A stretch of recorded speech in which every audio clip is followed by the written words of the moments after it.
Hello बेटा, welcome to M2L। आज हम क्लास 10th का जो चैप्टर 10th पढ़ रहे थे साइंस का, प्रकाश, अपवर्तन और परावर्तन, उसी को कंटिन्यू करेंगे। और जो हम दर्पण के बारे में पढ़ रहे थे, आज हम जो अपतन दर्पण जो भी प्रतिबिंब बनाता है उसको देखेंगे। ठीक है, और उसको आसान से आसान तरीके को बनाने के लिए कोशिश करूँगा मैं आपको, ताकि आपको समझ में आए। तो पहला जो इसमें आपका चित्र प्रतिबिंब बनाने वाला है, उसमें कैसे बनाते हैं वो देखो। पहले आपको 3-4 चीज़ें समझनी पड़ेंगी कि भाई आपका वस्तु कहाँ पर रखी है, जिसका आपको प्रतिबिंब चाहिए। ठीक है, और आपको देखना पड़ेगा कि बिंदु, किस बिंदु से आप उसको बनाना चाह रहे हो, वो भी आपको ध्यान से देखना पड़ेगा। ठीक है, जैसे मैं बोलता हूँ, जैसे आपका चित्र बोला गया कि भाई पहली जो आपकी वस्तु है वो रखी हुई अनंत पे। ठीक है, कहाँ रखी है? आपका अनंत पे रखी हुई है। अब ये मान लीजिए वो ए बी है वस्तु आपकी, जो कि अनंत पे है। ठीक है, अब करना क्या है कि भाई एक ऊपर से पॉइंट आएगा, एक रेखा जो ऊपर से जाएगी सीधा। ठीक है, और दूसरी एक नीचे से जाएगी रेखा, जो रे है, किरण है, किरण, रेखा, किरण, बात एक ही बेटा। और कहाँ जाती है वो आपको पता है, कल मैंने आपको बताया था। देखिए, मैं आपको बता रहा हूँ, कल जो हमने चार्ट डायग्राम जो देखे थे, उन्हीं से हमें ये जो भी डायग्राम बनाऊँ उन्हीं से बनाऊंगा, अलग कोई नहीं बनाऊंगा मैं, उन्हीं का यूज़ करूंगा और आपको समझ में आ जाएगा। तो आपको पता है, जब भी कोई किरण प्रिंसिपल एक्सिस के समानांतर आती है तो वो कहाँ जाती है बेटा? आपको याद आ जाएगा, याद आ जाएगा आपको।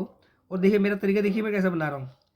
ठीक है, मैंने पहले रे बनाई है, उसके बाद मैं पॉइंट बना रहा हूँ। ये मेरा फोकस है और ये मेरा centre of curvature. I think आपको समझ में आ गया होगा कि भाई कैसे बनाना है। पहले आपको रे को कंप्लीट करना है, उसके बाद आप पॉइंट्स को लिख सकते हैं। जैसे मैंने बनाया कि भाई जो भी रे आपका प्रिंसिपल एक्सिस से समानांतर आती है वो कहाँ काटती है? फोकस पे। एक नीचे से ऊपर से आए वो भी फोकस पे काटेगी बेटा। ठीक है, और जो एक आप ये इमेजिन कर सकते हैं कि भाई एक लाइन, जो एक रे जो सीधा जा रही होगी प्रिंसिपल एक्सिस के, वो वापस वैसे उसी रे में वापस उसी एंगल पे वापस चली जाएगी, मतलब उसी एंगल में चली जाएगी। किसी भी प्रतिबिंब को बनाने के लिए आपको कितनी करने चाहिए? 2 करने चाहिए बेटा। ठीक है, कितनी करने चाहिए आपको? 2 करने चाहिए, दूसरी इंपॉर्टेंट चीज़। ठीक है, अब आपको, अब तीसरी चीज, प्रतिबिंब का बना बेटा फोकस पे। जहां पर भी 2 किरणें ये काटेंगी आपस में, वहां पर बनेगा आपका क्या? प्रतिबिंब। क्या बनेगा? प्रतिबिंब बनेगा। तीसरी बात। अब चौथी बात आती है बेटा साइज की। ठीक है, चौथी बात साइज की आती है। तो साइज कितना होगा? तो आपने देखा कि कितना इस बिंदु पे काट रही है, तो बिंदु के आकार का, तो आकार कैसा होगा इसका? बिंदु का आकार। और जब 2 किरणें काटेंगी बेटा, वो प्रतिबिंब कैसा बनता है? रियल। कैसा बनेगा? रियल बनता है। क्या बोलते हैं उसको? रियल, मतलब वास्तविक। क्या बोलते हैं इसको हम? वास्तविक। ये तो पहला था जो मैंने आपको समझाया, बहुत ही इजी था कि भाई अवतल दर्पण की बात कर रहा हूं मैं। आपको बताया था अवतल दर्पण किस तरह होता है, पीछे से पॉलिश होता है। और इसमें क्या होता है बेटा कि जब जो भी चीज अनंत पे है आपकी, उसका प्रतिबिंब कहाँ बनेगा? फोकस से बनेगा। क्योंकि क्यों? क्योंकि उसकी जो किरणें आएंगी वो समानांतर होंगी मुख्य एक्स के, और मुख्य एक्स पे जब समानांतर होती हैं वो किरणें कहाँ जाती हैं? फोकस पे जाती है। ये आपको मैंने कल आपको बताया था। उसके बाद जस्ट अपोजिट। जस्ट अपोजिट कैसे? कि भाई मान लो अगर कोई वस्तु फोकस पे हो, ठीक है, मैंने रख लिया फोकस पे, ये मान लीजिए, मान लेता हूँ फोकस है ये। ठीक है, आपको पता है जब टकराएगी, देखो ये एक आपका ए बी वस्तु यहाँ पे रखी हुई है, टकराएगी, पैरेलल होगी मुख्य अक्ष से। आपको पता है मुख्य अक्ष से पैरेलल होगी, तो क्या होगा? वो यहीं से होते हुए जाएगी, यहीं से होते हुए वापस वो जाती है फोकस से। जैसे मैंने आपको बताया, पैरेलल आ रही है, फोकस जाएगी, तो फोकस पे ही है, कोई दिक्कत नहीं है। लेकिन वो इस मुख्य अक्ष से समानांतर है, तो फोकस होकर जाएगी। अब आपको एक और चीज पता थी क्या? कि भाई जो, अब देखो मैं पहले बना रहा हूं, उसके बाद मैं पॉइंट बनाऊंगा। ठीक है, एक जो रेखा है, किरण जो है, जो सीधी जा रही है, और ऐसा प्रतीत होता है कि वो सी से होती हुई वापस चली जाएगी। कहाँ से? Centre of curvature. ये क्या हो गया? सी। आपको बिंदु, आपको इजी बनाना है तो आपको सेंटर पॉइंट्स बाद में बनाने होंगे, बहुत इजी हो जाएगा। ठीक है ना, क्योंकि मैं आपको सीधा कॉपी बना के दिखा रहा हूँ। तो आपको पता है जब किरण सी से ऊपर की तरफ जाती है तो वापस उसी से वो होकर निकल जाती है। ये भी मैंने आपको बताया था कल। अगर मैं दिखाऊंगा आपको कि भाई अगर कोई किरण, ये देखो मैं आपको दिखाया था कल वाला, कि भाई जो बिंदु, जो रे सी से जाएगी वापस उसी रास्ते चली जाती है। यहाँ पर भी वही हुआ है बेटा। यहाँ पर भी जब वो सी, मतलब सी से जब होती जा रही थी, सी की तरफ जा रही थी, सी से होते ही वापस वो चली जाएगी होगी, लेकिन निकलेगी कहाँ से, इसी पॉइंट से निकलेगी बेटा। अब ये किरणें का आपस में कैसे होंगी, ये आपस में समानांतर है बेटा, कभी नहीं मिलेगी, हम मान लेते हैं कहाँ मिलेगी, अनंत में जाके कहीं जाके मिल रही होंगी। आई थिंक आपको समझ में आया होगा थोड़ा सा कि भाई कैसे मैंने आपको इसको बताया है कि भाई एक तो पहला जो जो समानांतर था मुख्य अक्ष के, वो तो फोकस से निकल जाएगा, और दूसरा किरण हमने कहाँ पकड़ना है, सेंटर कर्वेचर वक्रता केंद्र पे, और वो उसी किसी पॉइंट से सीधा निकल जाएगा बेटा बिना रिफ्लेक्शन परावर्तन के। और ये दोनों कहाँ मिलेंगी जाके, हम ये मान लेते हैं ये मिलेंगी आपको अनंत पे मिलेंगी। तो किरणें हो गई हैं, तो ये तो जाके अनंत पे मिल रही हैं, तो ये प्रतिबिंब कैसा बनेगा, वास्तविक बनेगा बेटा। कैसा बनेगा, वास्तविक बनेगा। और ये देख लीजिए, अगर मान लीजिए यहाँ कहीं जाके मिल भी रही होंगी, तो इतना ये आपका बिंब था, वस्तु थी, और जो प्रतिबिंब है यहाँ पे जाके मिलेगा, आपस में जाके मिल रही होंगी, तो ये कितना बनाया, इतना बड़ा बन गया बेटा। ये छोटा सा आपका वस्तु थी, इतना बड़ा बन गया, मतलब आवर्धित होगा, थोड़ा बड़ा बनेगा, ठीक है, प्रतिबिंब बड़ा बन जाएगा। और जब किरणें काटती हैं तो वास्तविक बनता है। और दूसरा ये ए बी इसे ऐसे खड़ा था, अब ये ए बी ऐसा बन जाएगा, तो उल्टा बन जाएगा। कैसा बनेगा, उल्टा बनेगा। आई थिंक आपको ये अच्छे से मैं जस्टिफाई कर पा रहा हूँ, आपको समझा पा रहा हूँ, ठीक है। अब चलते हैं तीसरे वाले पे। तो ये आपको दोनों याद भी हो गए होंगे, अगर अनंत पे होगा तो फोकस पे बनेगा, और अगर फोकस पे है वस्तु तो कहाँ बनेगा, अनंत पर। तो अब मैं तीसरा बनाने वाला हूँ आपका कि वस्तु कहाँ है, सी एफ के बीच में। सी एफ के बीच में मैंने पॉइंट्स नहीं बनाए हैं बेटा, ठीक है। जो पहली चीज़ वही है जो ऊपर से जाएगी, फिर याद करो यार सीधी सी बात है, मुख्य अक्ष पर है भाई, वो कहाँ से होती जाएगी, फोकस से। अब ये मैंने इसको फोकस बना दिया, ठीक है, क्योंकि ये इसके समानांतर होती है, मुख्य अक्ष से जाएगी। अब फिर वही वाली बात कि मैंने आपको बता चुका हूँ, तो एक जो रे होगी वो सी से ही होके जाएगी, जैसे सी से जाएगी तो सी से ही होके वापस जाएगी। देखो यहाँ भी मैंने सी को पकड़ा था, यहाँ भी पकड़ा था, तो यहाँ पे क्या होगा, कि इस तरह से, थोड़ा सा मैं आपको दिखा देता हूँ, तो क्या होगा, इस तरह से होती हुई, थोड़ा सा इसको मैं ऐसे बना देता हूँ, ये ऐसे जाएगी, ठीक है, थोड़ा सा ये ना बनते हुए, तो ये आपका इस तरह से जाएगी सीधा होती हुई, और ये आपका इस तरह से होती हुई सी से, सी एफ के बीच में आ गया आपका ऑब्जेक्ट, ठीक है, ये बन गया आपका। इसलिए बोला मैं पेन से बना रहा हूँ बेटा, पेन से बनाओगे आप इजी बन जाएगा, आपको पता है। देखो यहाँ भी आपने एक दो चीज़ों को पकड़ना है, जो मैंने आपको देखो कल जो आपको मैंने चार डायग्राम जो बताए थे, इन्हीं को आपने अच्छे से देख लिया, इन्हीं से आपके ये जो आरेख है, किरण आरेख ऐसे ही बनेंगे। तो देखिए दोबारा से बता देता हूँ, पहले जो ए के ऊपर से जो किरण जाएगी वो यहाँ से इसके समानांतर है, फोकस से चली जाएगी बेटा, ठीक है। इसको इस तरह से बनाना पड़ेगा, थोड़ा सा ये खिंच जाएगा ऐसे, तो बन जाएगा, ठीक है। उसके बाद ये आपका जब दोबारा बनाना चाहूँ तो दोबारा बन जाएगा बेटा, कोई बड़ी बात नहीं है इसमें। आप क्योंकि मैं पेन से बना रहा हूँ तो गलती हो सकती है, ठीक है, उसके लिए मैं माफ़ी चाहूँगा, लेकिन मेरा मकसद यही है कि आपको किरण आरेख को पूरा से क्लियर कराना, कि जब वो जाएगा वापस तो वो उससे मिल जाएगा, तो कहीं ना कहीं मिल रहा होगा, ठीक है। तो फिर अगेन वही चीज़ मिल रही है सी से परे, ये जो वस्तु जो आपका प्रतिबिंब बन रहा है सी से परे बन रहा है, तो किरणें काट रही हैं, तो वास्तविक किरणें काट भी रही हैं आपस में, तो ये कैसा बनेगा बेटा जी, वास्तविक और उल्टा, वास्तविक और आपका उल्टा मिलेगा, बनेगा, कोई उल्टा बन रहा है, ये आपका ए है, ये आपका बी है, और इससे इस वस्तु से आपका बड़ा बनेगा, ये बड़ा भी बनेगा, उल्टा बनेगा, बता दिया मैंने आपको, और ये आपका उल्टा बड़ा भी बनेगा, ठीक है। और कहाँ बनेगा, सी से परे, कहाँ बने, सी से परे। तो फोर्थ है आपका सी से परे आपका ऑब्जेक्ट, मैंने सी से परे दिखाया नहीं, अभी बनाता फर्स्ट बनाऊंगा मैं।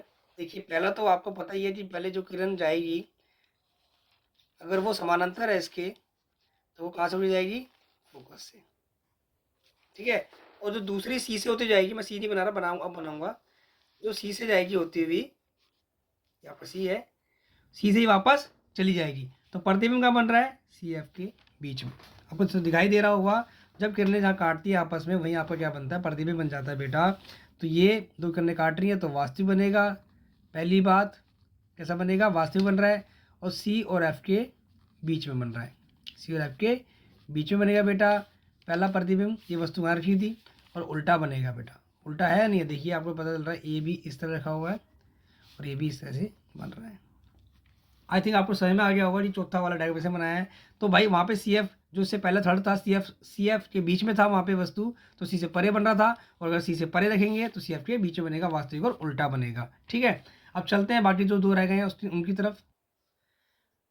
अब जो आपका पांचवा जो किरण आरेख है, डायग्राम है, वो कैसे बने, वो वस्तु का रखी है आपकी सी पर रखी हुई है और प्रतिबिंब का बनेगा सी पर बनेगा। कैसे बनेगा एक बार देख लेते हैं। भाई ये आपकी रही वस्तु, ठीक है। पहले मैं इसको देखो पहले बना दूं पूरा, फिर मैं बिंदु, आपको पता है ये तो समान अंतर है, तो कहाँ जाएगी भाई, ये जाना कहाँ है, इसने इसने जाना है आपका फोकस से होकर, थोड़ा सा फोकस से हो जाएगी, ठीक है। ये निकल रही है आपकी, इसे मैंने बोल दिया फोकस, ठीक है। और आपको पता है जो किरण फोकस से होकर जाती है, देखो मैं पहले से थोड़ा सा आपको पेन से बना रहा हूँ, तो थोड़ा सा आपको दिखा देना चाहता हूँ, थोड़ा सा बना देना चाहता हूँ पहले से। ये देखिए मैंने इसको मिला दिया है। अब मैं इसको क्या करूँगा, इसको यहाँ से फोकस से लेते जाऊँगा।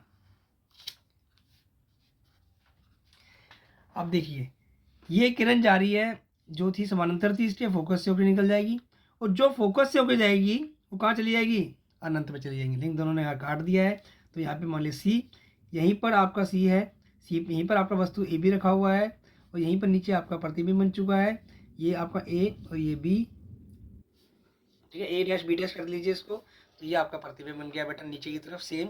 तो ये सी पर है तो सी पे बनेगा, जो किरणें काट रही हैं तो कैसा बनेगा, वास्तविक बनेगा, और उल्टा तो बन ही रहा है, आपको दिख रहा है, वास्तविक और उल्टा बनेगा, और इनकी जो ऊंचाई होगी वो बराबर होगी, बराबर ऊंचाई का बनेगा बेटा। आई थिंक आपको समझ में आया होगा, ये वो जो आसानी समझ में आया होगा।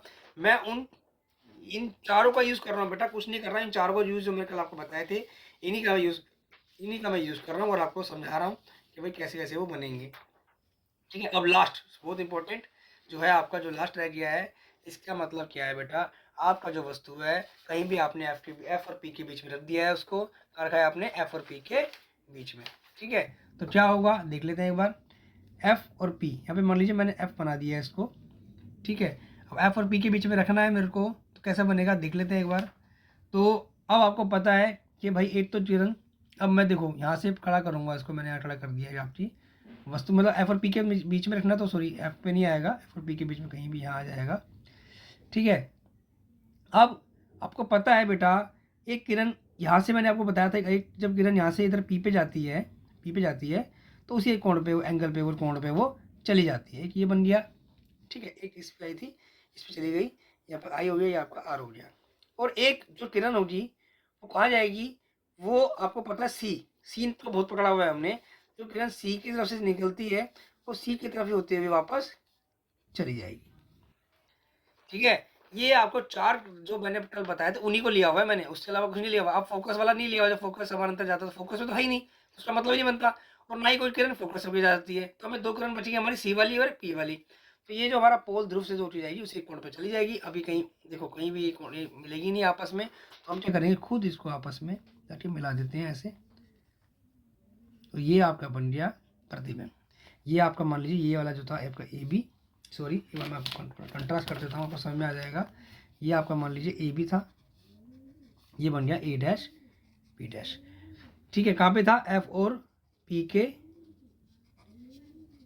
बीच में कहीं था आपका, और कहाँ बना, दर्पण के पीछे। जो आपका प्रतिबिंब था कहाँ बना, वो दर्पण के पीछे बना, और बड़ा बना, बड़ा बनेगा, देखो छोटा सा ये इतना सा है आपका, और इतना बड़ा बन गया है प्रतिबिंब। तीसरा होगा, ये किरण ने नहीं काटा है तो वास्तविक उल्टा तो है ही नहीं बेटा, सीधा बना हुआ है, पहली बात तो सीधा दिख रहा है आपको। और जो सबसे ज़्यादा इंपॉर्टेंट चीज़ है वही क्या है कि भाई ये आभासी होगा, क्योंकि किरणों ने आपस में काटा नहीं है। आई होप आपको समझ में आया होगा, मैं जस्टिफाई कर पाया हूँ, आपको समझा पाया हूँ। और साथ में बेटा इनके साथ साथ इनके जो उपयोग है, जो अवतल के उपयोग है वो आपको आने चाहिए। तो उपयोग क्या क्या होते हैं इसके, कि भाई पहला उपयोग तो यही है बेटा कि इसको टॉर्च में यूज़ करता है, सर्च लाइट में यूज़ किया जाता है इसको, ठीक है ना। और जो हमारे हेडलाइट होते हैं, हेडलाइट मतलब जो हमारे जो अग्रदीप होते हैं, ठीक है ना, अग्रदीप मतलब हेडलाइट होती है गाड़ी की, उनमें वो ये लगा होता है, ठीक है, ताकि एकदम से पूरा का रोशनी वो बनाए एकदम से अच्छे से, और हमें चीज़ें अच्छे से दिखाई दे। समांतर किरण पुंज बनाते हैं ताकि हमें अच्छे से दिखाई दे। और चेहरे को भी देखने के लिए, ठीक है, चेहरे मतलब जो शेविंग आप कराने जाते हो, बाल कटिंग कराने जाते हो, वहाँ पर भी जो जो आपके मिरर हैं, दर्पण है, कौन से होते हैं, वो अवतल दर्पण होते हैं, ठीक है, ताकि अच्छे से दिखाई दे सके, आपको अच्छे से दिखाई दे सके। और तीसरा पॉइंट आपका हो गया डेंटिस्ट। जो डेंटिस्ट वगैरह होते हैं उन्हें अगर दांत को अच्छे से देखना होता है, प्रतिबिंब देखना होता है, तो वो वहाँ पे भी इसका यूज़ किया जाता है, ताकि छोटे से बड़ा काफ़ी बड़ा दिखाई दे सके दांत जो है जिस पे उसे काम करना है डेंटिस्ट को। और चौथा है आपका सौर भट्टी। सौर भट्टी सौर भट्टी में भी इसका यूज़ होता है बेटा, क्योंकि क्या करता है सौर भट्टियों में सूर्य प्रकाश को केंद्रित करने के लिए इसका यूज़ किया जाता है, ताकि एक ही जगह रोशनी पड़े सारी, और वहाँ पे वो सौर का मतलब आपका सूरज, ठीक है। तो सूरज की रोशनी को एक ही पॉइंट पे इकट्ठा कर देगा, ताकि वो पॉइंट आपका हीट पर ऊष्मा को उत्पन्न करेगा। तो चारों आपको पता होने चाहिए। इनके नाम से भी पूछा जाता है कि भाई टॉर्च सर्च लाइट में कौन सा, अगर दिन में कौन सा दर्पण यूज़ करते हैं, तो ये आपको पता होना चाहिए कि हम कौन सा यूज़ करते हैं। डेंटिस्ट वाला भी दे देगा आपको, तो भी आपको पता होना चाहिए। सौर भट्टी और चेहरे वाला भी आपको पता होना चाहिए, ठीक है बेटा। तो ठीक है बेटा, अब फटाफट से हम अगली बार नेक्स्ट टाइम हम उत्तल दर्पण है उसको रह गए हैं, उसको अगली बार खत्म करेंगे। टिल देन टेक केयर और सब्सक्राइब कर देना चैनल को बेटा, और ऑल द बेस्ट।